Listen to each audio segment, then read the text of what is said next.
Now, if y'all want to live, if you want to survive, you gotta fight for it. I'm talking about fight right here, right now.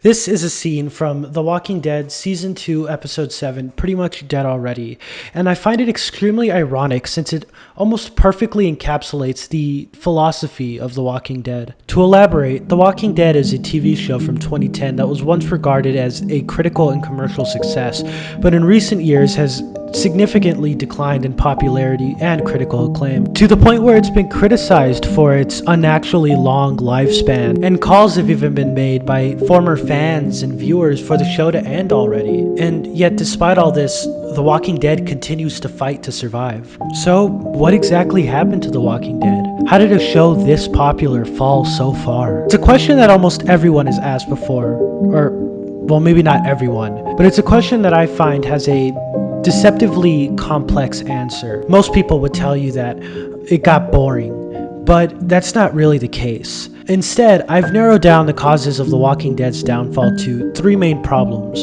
studio interference, incompetent writing, and simply a lack of interest. This is, of course, by no means a comprehensive list. After all, I could go hours and hours explaining every single detail about The Walking Dead and pinpoint the exact moment it fell. But in the grand scheme of things, most of these details are largely insignificant, and let's be honest, nobody's got that kind of patience. So without further ado, let us find out what caused the fall of The Walking Dead. I'll trade you my heart for your heart, baby. Give you all my kisses to boot. I'll trade you my heart for your heart, baby. Give you all my kisses to boot. So if you feel you'd like to make a deal, cock your pistol and root it toot.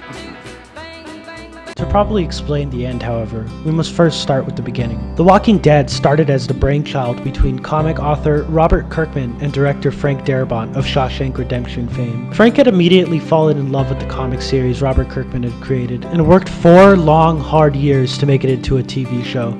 Eventually, executive producer Gail Ann Hurd was able to convince AMC to purchase the rights to The Walking Dead, and thus, the show was born. The Walking Dead first aired on Halloween night in 2010, and was immediately met with widespread critical acclaim. The first episode, Days Gone By, currently holds a 100% on Rotten Tomatoes and a 9.2 out of 10 on IMDb.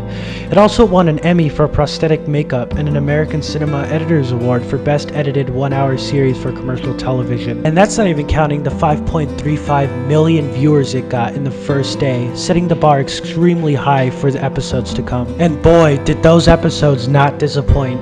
By the time Season 5 rolled around, the show was getting an average of 13.7 million viewers, numbers that other shows hadn't even seen before. And while that was going on, The Walking Dead was getting spin-offs, miniseries, video game tie-ins, merchandise.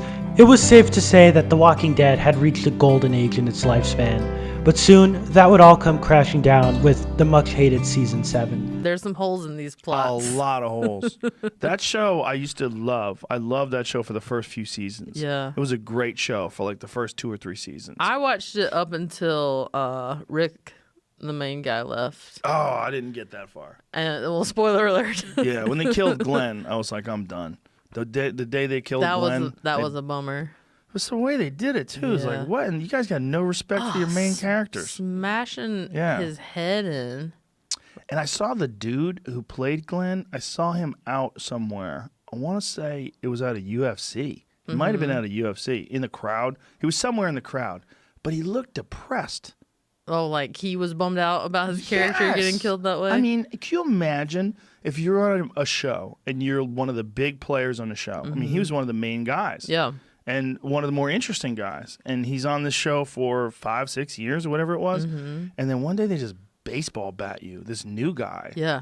baseball bats you. Now, that's not to say that the show had been perfect before Season 7, however, as The Walking Dead had been dealing with these same problems since its inception in 2010. Take Season 2, for example, a season that has divided fans for years. Good or not, ultimately what Seasons 2 and 3 show are 2 of the 3 main issues that have still plagued the show after so many years: studio interference and poor writing. Early into Season 2's production, AMC decided to slash The Walking Dead's budget by 20% and then doubled the number of The Walking Dead's episodes. Frank Darabont, who at the time still had nearly full creative control of The Walking Dead, was then fired under suspiciously vague circumstances for the time. Now, even to this day, details surrounding this firing are still hard to come by. The best anybody can come up with is that he was just very problematic, but even that should be taken with a big grain of salt since AMC has a pretty long history of doing things like this. Replacing Frank Darabont was Glenn Mazzara, who would act as The Walking Dead showrunner for seasons 2 and 3, but would eventually leave for similar reasons to Frank Darabont, saying, "There's no way you can take every note. There's no way you can make everybody happy. So I'd just sort of go through and do a rewrite on the entire script, trying to include all those different voices, all of those different perspectives. At the end of the day, though, you're never going to get consensus. So that's where I have to say, I feel this is the best possible script. At the end of the day, somebody has to make the call. Otherwise, it's just chaos." It was clear that past season 1, AMC had already dug their fingers into the show and didn't plan on letting go anytime soon. They would continue to interfere with the writing process, telling writers to add things and take things out to make it more palatable, and this led to a sort of fatigue where writers would fall into the same tropes over and over and over again. And on top of that, AMC kept extending seasons, going from 6 to 13, then to 16, and more recently 22, and are planning to make the final season a whole 24 episodes. These extensions led to the creation of what are called filler episodes, which are essentially just one-off stories that have no real stake in the overall plot. And while not inherently bad, when these start to pile up, they really make the show feel bloated, and this would bore viewers and drive them away, as every episode was just a constant waste of their time. So it would not only take you out of the plot, but take you out of the show entirely. And this is where I get to my next point: incompetent writing. Hot diggity dog! This place is magnificent. Although this is entirely subjective, I believe that The Walking Dead has been wasting its potential for new and interesting plot lines by killing off characters and falling into the same old tropes. Typically, The Walking Dead will follow this formula. Establish a location, Alexandria, the farm, the camp, the prison, etc. The villain will arrive, people die, things go bad, and the group leaves to another location, only for the cycle to start again. And although interesting at first, this has grown stale, and after a while, it's a common gripe people have with the show, and it doesn't help that the characters they kill off are ones that have the most potential.